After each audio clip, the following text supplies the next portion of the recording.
상처받지 않고 나를 지키는 자존감의 서랍. 말의 서랍을 풍성하게 하는 마음 수련. 간혹 어떤 사람을 보면 이런 생각이 들 때가 있다. 저 사람은 내게 왜 이렇게 무례한 걸까?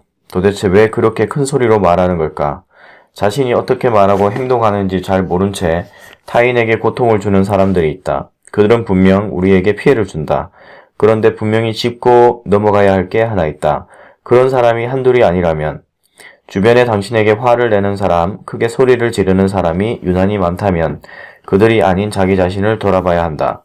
그런 경우 대개 당신은 상대가 화를 내면 그제야 그의 이야기를 들어주고 소리를 질러야 슬슬 움직이는 사람일 가능성이 높다. 당신 주변에 크게 소리 지르며 화를 내는 사람이 많다면 사람들은 당신이 그래야 움직이는 사람이라고 생각할 가능성이 높다. 충격적인 이야기일 수도 있다. 하지만 세상에 한쪽에게만 책임이 있는 경우는 없고 같은 일이 반복된다면 자신에게도 문제가 있다는 증거다. 어떤 문제보다 더 중요한 것은 상대를 통해 나를 발견하는 것이다. 만약 변화하고 싶다면 다음에 3가지를 명심하라. 먼저 자신을 똑바로 바라보라.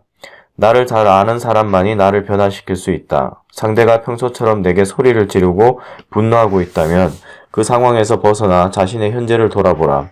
왜 그가 내게 소리를 지를까? 내가 어떤 말을 했지? 내 말이 그의 어떤 부분을 자극한 걸까? 등의 질문을 하며 자신을 똑바로 바라보기 위해 노력해야 한다. 세상에서 가장 만나기 어려운 사람은 대통령도 대기업 대표도 아닌 자기 자신이다. 자신을 똑바로 보기 위해서는 많은 노력이 필요하다. 자신이 똑바로 보일 때까지 질문을 계속하라. 듣기만 해보자. 상대가 내게 소리를 지르고 화를 낸다면 내 반응에 화가 났을 가능성이 50% 이상이다. 귀 기울여 잘 들어야 상대의 마음을 발견할 수 있고 잘 말할 수 있다. 눈을 바라보며 아무리 많은 말을 해도 듣는 것은 상대의 마음이다. 귀가 아니라 마음이 알아들을 수 있는 언어로 말해야 한다.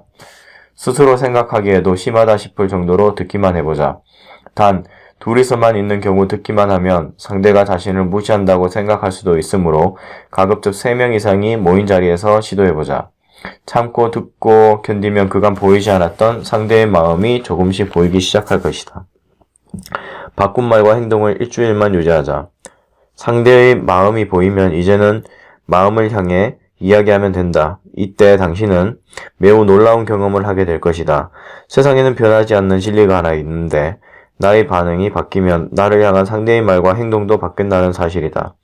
이것은 그간 당신이 상대의 큰 소리와 화난 모습만 목격한 이유이기도 하다. 소리를 질러야 말을 듣고 화를 내야 고개를 돌리는 사람에게는 그렇게 행동할 수밖에 없다.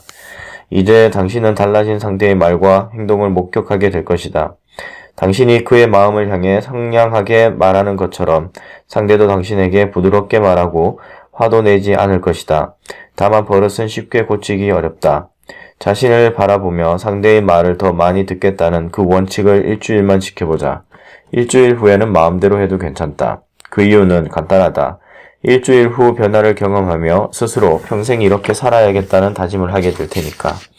우리는 자기 자신을 잘 모른다. 이유가 뭘까? 그것은 바로 교육 때문이다.